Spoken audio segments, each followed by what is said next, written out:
नमस्कार दोस्तों, नीली युग स्टडी चैनल में आपका हार्दिक स्वागत है। दोस्तों, इस वीडियो में हम देखने वाले हैं सीबीएसई क्लास 9 समकालीन भारत 1 और इसमें आज हम इस वीडियो में पार्ट नंबर 4 जिसका नाम है जलवायु, उसकी चर्चा करेंगे। और इस वीडियो में महत्वपूर्ण प्रश्नोत्तर की हम चर्चा करने वाले हैं, तो हमारे वीडियो को जरूर देखना। शुरुआत करते हैं प्रश्नों की। प्रश्न नंबर 1 है, नीचे दिए गए 4 विकल्पों में से सही उत्तर चुनना है आपको। तो क्या है, देखिए प्रश्न नंबर 1 है, नीचे दिए गए स्थानों में से किस स्थान पर विश्व में सबसे अधिक वर्षा होती है। देखिए आपके सामने ऑप्शन है सिलचर, चिरापुंजी, मानसीनाराम और गुवाहाटी। तो वह है मानसीनाराम, यानी कि ग ऑप्शन सही है। अगला सवाल, ग्रीष्म ऋतु में उत्तरी मैदानों में बहने वाली पवन को निम्नलिखित में से क्या कहा जाता है। ऑप्शन है कालवैसाखी, व्यापारिक पवन, लू, इनमें से कोई नहीं। तो वो है लू, यानी कि ग ऑप्शन सही है। अगला सवाल, निम्नलिखित में से कौन सा कारण भारत के उत्तर पश्चिम भाग में शीत ऋतु में होने वाली वर्षा के लिए उत्तरदायी है। चक्रवातीय अवदाब, पश्चिमी विक्षोभ, मानसून की वापसी, दक्षिण पश्चिम मानसून। तो है पश्चिमी विक्षोभ। अगले, भारत में मानसून का आगमन निम्नलिखित में से कब होता है। मई के प्रारंभ, जून के प्रारंभ, जुलाई के प्रारंभ, अगस्त के प्रारंभ। तो उनका सही आंसर है जून के प्रारंभ में। अगला सवाल, निम्नलिखित में से कौन सी भारत में शीत ऋतु की विशेषता है। तो गर्म दिन एवं गर्म रातें, गर्म दिन एवं ठंडी रातें, ठंडा दिन एवं ठंडी रातें, ठंडा दिन एवं गर्म रातें। तो उनका सही आंसर है गर्म दिन एवं ठंडी रातें, यानी कि ऑप्शन ग वो सही आंसर है। अगला सवाल, सवाल नंबर 2, निम्न प्रश्नों के उत्तर संक्षेप में दिए। देखिए प्रश्न है, भारत की जलवायु को प्रभावित करने वाले कौन कौन से कारक हैं। तो देखिए उत्तर है अक्षांश। नंबर 1 अक्षांश, ऊंचाई, वायुदाब एवं पवन तंत्र, समुद्र से समुद्र से दूरी, महासागरीय धाराएं, उच्चावच लक्षण। दूसरा सवाल, भारत में मानसूनी प्रकार की जलवायु क्यों है। तो उत्तर है भारत में मानसूनी प्रकार की जलवायु के निम्नलिखित कारण है। देखिए कौन से। नंबर 1, भारत की जलवायु मानसूनी पवनों में से बहुत अधिक प्रभावित है। मानसून का प्रभाव उष्णकटिबंधीय क्षेत्रों में लगभग 20 उत्तर एवं 20 के बीच रहता है। दूसरा, स्थल तथा जल के गर्म एवं ठंडे होने की विभेदीय प्रक्रिया के कारण भारत के स्थल भाग पर निम्न दाब का क्षेत्र उत्पन्न होता है, जबकि इसके आसपास के समुद्रों के ऊपर उच्च दाब का क्षेत्र बनता है। तीसरा, ग्रीष्म ऋतु के दिनों में अतः उष्णकटिबंधीय अभिसरण क्षेत्र की स्थिति गंगा के मैदान की ओर लिसक जाती है। अगला, हिंद महासागर में मेडागास्कर के पूर्व लगभग 20 दक्षिण अक्षांश के ऊपर उच्च दाब वाला क्षेत्र होता है। इस उच्च दाब वाले क्षेत्र की स्थिति एवं तीव्रता भारतीय मानसून को प्रभावित करती है। अगला सवाल, ग्रीष्म ऋतु में हिमालय के उत्तर पश्चिमी जेट धाराओं का तथा भारतीय प्रायद्वीप के ऊपर उष्णकटिबंधीय पूर्वी जेट धाराओं का प्रभाव होता है। अगला सवाल, एल नीनो दक्षिणी दोलन की घटना सक्रिय रहती है। अगला सवाल देखिए, भारत के किस भाग में दैनिक तापमान की अधिक होता है एवं क्यों। तो देखिए, भारत की पर्वतीय भाग, पठारी भाग तथा कुछ उत्तरी मैदानी भाग में दैनिक तापमान अधिक होता है। इसके निम्नलिखित कारण है। देखिए क्या कारण है। तो देखिए नंबर 1, इस भाग से कर्कवृत्त गुजरता है। देश का लगभग आधा भाग कर्कवृत्त के दक्षिण में स्थित है, जो उष्णकटिबंधीय क्षेत्र है। दूसरा पॉइंट, समुद्र से दूरी होने के कारण इस क्षेत्र का दैनिक तापमान दिन में काफी बढ़ जाता है, जबकि रात में अपने न्यूनतम स्तर पर होता है। यहाँ दैनिक तापांतर भी अधिक होता है। अगला सवाल, अगला पॉइंट, कर्कवृत्त के उत्तर में स्थित शेष भाग उष्णोष्ण कटिबंधीय है। इस वृत्त के आसपास दिन में तापमान अधिक होता है। अगला सवाल, किन पवनों के कारण मालाबार तट पर वर्षा होती है। तो उत्तर है मालाबार तट केरल के दक्षिणी तटीय तथा पूर्वीय तटीय भाग है, जहां दक्षिणी पश्चिमी मानसूनी पवनों के कारण यहां भारी वर्षा होती है। अगला सवाल, जेट धाराएं क्या है तथा वे किस प्रकार की जलवायु को प्रभावित करती है। तो उसका उत्तर है जेट धाराएं एक संकरी पट्टी में स्थित क्षोभमंडल में 12,000 मीटर से अधिक ऊंचाई पर प्रवाहित पश्चिमी हवाएं होती है। ये लगभग 27 से 30 उत्तर अक्षांश के बीच स्थित होती है, इसीलिए इन्हें उपोष्ण कटिबंधीय पश्चिमी जेट धाराएं भी कहा जाता है। पहला पॉइंट, भारत में ये जेट धाराएं ग्रीष्म ऋतु को छोड़कर पूरे वर्ष हिमालय के दक्षिण में प्रवाहित होती है। दूसरा पॉइंट, इस पश्चिमी प्रवाह के कारण देश के उत्तर तथा पश्चिमी भाग में पश्चिमी चक्रवाती विक्षोभ आते हैं। अगला पॉइंट, गर्मियों में ये सूर्य की आभासी गति के साथ ही उपोष्ण कटिबंधीय पश्चिमी जेट धारा हिमालय के उत्तर में चली जाती है। अगला प्रश्न, मानसून को परिभाषित करें। मानसून में विराम से आप क्या समझते हैं? तो उत्तर है, एक वर्ष के दौरान वायु की दिशा में ऋतु के अनुसार परिवर्तन को मानसून कहते हैं। देखिए उनका पूरा आंसर क्या है। मानसून में विराम एक परिघटना है जिसमें मानसूनी वर्षा एक समय में कुछ दिनों तक ही होती है। इनमें वर्षा रहित अंतराल भी होते हैं। जब वर्षा में विराम आ जाता है, इसमें दो अवस्थाएं होती है। एक गर्त का अक्ष मैदान क्रय ऊपर होता है जब वर्षा होती है, दूसरी जब वर्षा रुक जाती है। यह तब होता है जब अक्ष हिमालय के समीप चला जाता है, तब मैदानों में समय तक शुष्क अवस्था रहती है। इसे ही मानसून में विराम कहते हैं। अगला सवाल, मानसून को एक सूत्र में बांधने वाला क्यों समझा जाता है? तो उत्तर है, देखिए पहला पॉइंट, भारत का प्रत्येक भाग, चाहे वो जम्मू कश्मीर से तमिलनाडु हो या गुजरात से पूर्वोत्तर भारत हो, सभी मानसून का बेबसी से प्रतीक्षा करते हैं। यह उनके जान जीवन से जुड़ा हुआ चीज है। दूसरा पॉइंट, मानसून की प्रत्येक स्थितियां, जैसे मानसून का समय से आना, समय से पहले चले जाना, लंबे समय तक रहना, अचानक गायब हो जाना आदि यहाँ के लोगों के जान जीवन को प्रभावित करता है। अगला सवाल, भारत में वर्षा के जल का वितरण और कृषि प्रक्रिया पूर्वतः मानसून पर निर्भर ही है। यही कारण है कि मानसून को एक सूत्र में बांधने वाला समझा जाता है। अब देखिए सवाल नंबर 3, उत्तर भारत में पूर्व से पश्चिम की ओर वर्षा की मात्रा क्यों घटती जाती है? तो उत्तर है, उत्तर भारत में पूर्व से पश्चिम की ओर वर्षा की मात्रा घटने का निम्नलिखित कारण ये है। देखिए नंबर 1 क्या है?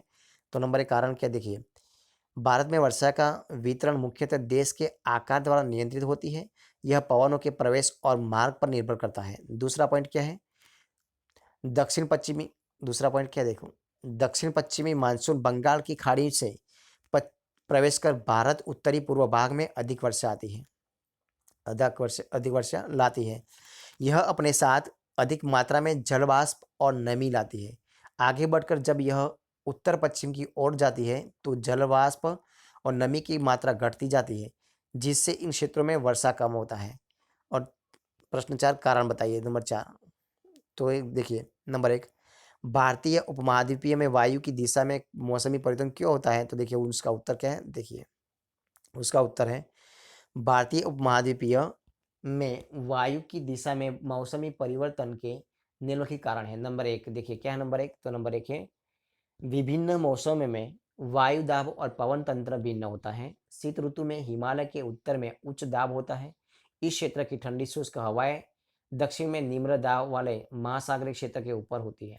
दूसरा, ग्रीष्म ऋतु में आंतरिक एशिया एवं उत्तरी पूर्वी भारत के ऊपर निम्न दाब का क्षेत्र उत्पन्न होता है, जिसके कारण गर्मी दिनों में वायु की दिशा पूरी तरह से परिवर्तित हो जाती है।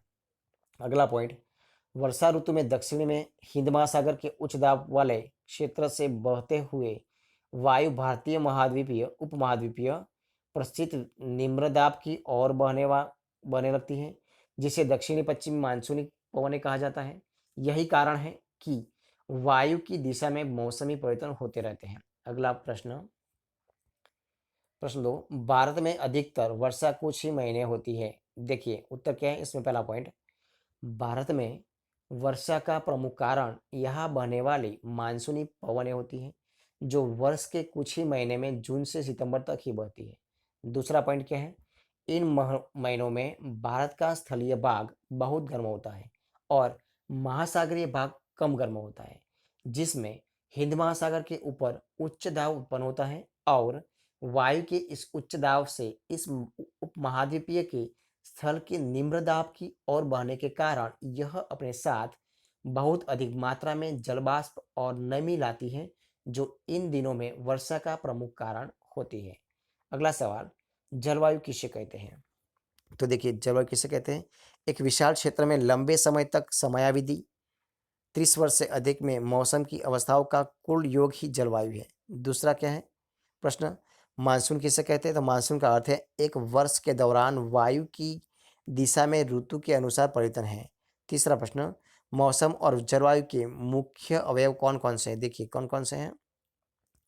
तो ये तत्व हैं तापमान, वायुमंडलीय दाब, पवन, आर्द्रता और वृष्टि। अगला सवाल, भारत की जलवायु को मानसूनी जलवायु क्यों कहा जाता है? तो उत्तर है भारत की जलवायु को मानसूनी जलवायु कहने के निम्न कारण है। कौन कौन से? नंबर एक, भारत 20.30 और 20.6 के दक्षिण के बीच उष्णकटिबंधीय क्षेत्र में स्थित है। दूसरा, भारत का उत्तर की ओर आधा भाग उपोष्ण क्षेत्र में पड़ता है। यह उत्तर पूर्वी व्यापारिक पवनें बहती है। अगला सवाल, यह दाब और सतही पवनें उपरितन संचार, पश्चिमी विक्षोभ और उष्णकटिबंधीय चक्रवात की दशाएं हैं। यहाँ एक निनो दक्षिणी दोलन की घटनाएं सक्रिय रहती हैं। अगला सवाल, भारत के कौन से स्थान में विश्व की अधिकतम वर्षा होती है? तो असम राज्य के मोन्सीरम में। अगला सवाल, भारत की जलवायु को प्रभावित करने वाले कारक कौन कौन से हैं?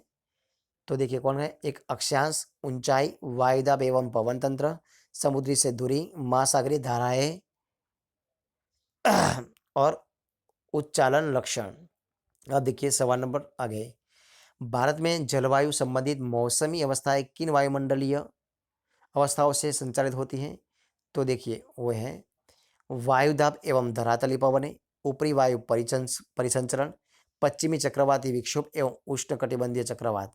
प्रश्न आगे, कोरियालिस बल क्या है? तो देखिए उनका आंसर, पृथ्वी के घूर्णन के कारण उत्पन्न आभासी बल को कोरियालिस बल कहते हैं। अगला सवाल, जेट धाराएं कितने डिग्री अक्षांश के बीच स्थित होती है? तो 27 से 30 अक्षांश के बीच। अगला सवाल, जेट धाराएं क्या है? ये भारत की जलवायु को किस तरह प्रभावित करती है? देखिए, तो एक क्षोभमंडल में 12,000 मीटर की ऊंचाई पर प्रभावित पवन है। वस्तुतः ये अत्यधिक ऊंचाई पर बहने वाली पश्चिमी जेट पवन है। ग्रीष्म में इनका वेग लगभग 110 किलोमीटर प्रति घंटा और शीत ऋतु में इनका वेग 184 किलोमीटर प्रति घंटा रहता है।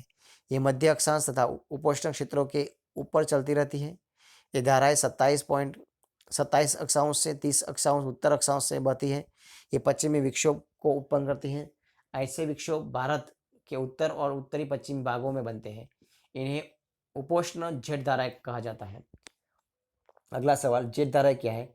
तो ये एक संकरी पट्टी में क्षोभमंडल अत्यधिक ऊंचाई वाली पश्चिमी हवाएं हैं। अगला सवाल, पश्चिमी चक्रवात विक्षोभ क्या है? तो देखिए, सर्दी के महीनों में उत्पन्न होने वाला पश्चिमी चक्रवातीय विक्षोभ भूमध्य सागरीय क्षेत्र से आने वाली पश्चिमी प्रवाह के कारण होता है। इन्हें ही पश्चिमी चक्रवातीय विक्षोभ कहते हैं। अगला सवाल, मानसून का प्रवाह उष्णकटिबंधीय क्षेत्र में लगभग कितना रहता है?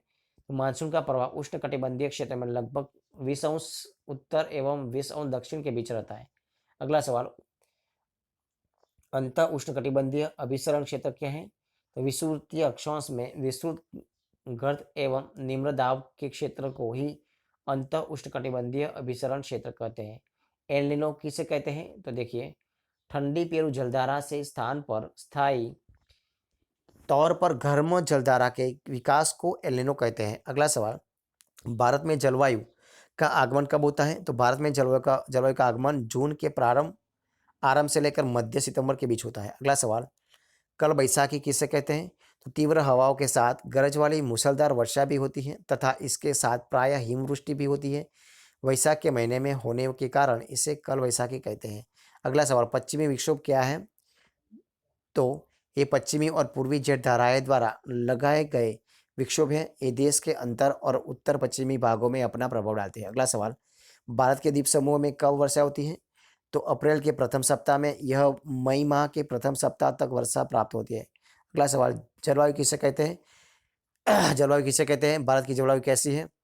तो भारत की जलवायु को मानसूनी जलवायु कहते हैं। अगला सवाल, मानसूनी जलवायु विश्व के किन भागों में पाई जाती है? तो मानसूनी जलवायु मुख्यतः दक्षिण तथा दक्षिणी पूर्व एशियाई में पाई जाती है। अगला सवाल, भारत जलवायु सामान्य प्रतिरूप में एकरूपता होते हुए भी देश की जलवायु अवस्था में प्रादेशिक भिन्नताएं हैं, स्पष्ट कीजिए। तो देखिए उसका उत्तर क्या है, गर्मियों में राजस्थान में कुछ स्थानों का तापमान लगभग 50° तक पहुंच जाता है, जबकि जम्मू कश्मीर के पहलगाम में तापमान लगभग 20° से रहता है, 20°C रहता है। सर्दी की रात में जम्मू कश्मीर में द्रास का तापमान 45 अंश सेल्सियस तक हो सकता है, जबकि तिरुवनंतपुरम में यह 20 अंश सेल्सियस हो सकता है। दूसरा, हिमालय में वर्षण अधिकतर हिम के रूप में होता है तथा देश के अन्य शेष भाग में यह वर्षा के रूप में होता है। अगला सवाल, तटीय क्षेत्रों के तापमान में अंतर कम होता है, देश के आंतरिक भागों में मौसमी या ऋतुनिष्ठ अंतर अधिक होता है। अगला सवाल, किसी क्षेत्र की जलवायु को नियंत्रित करने वाला कारकों का नाम बताइए। तो क्या है? अक्षांश। उत्तर है अक्षांश।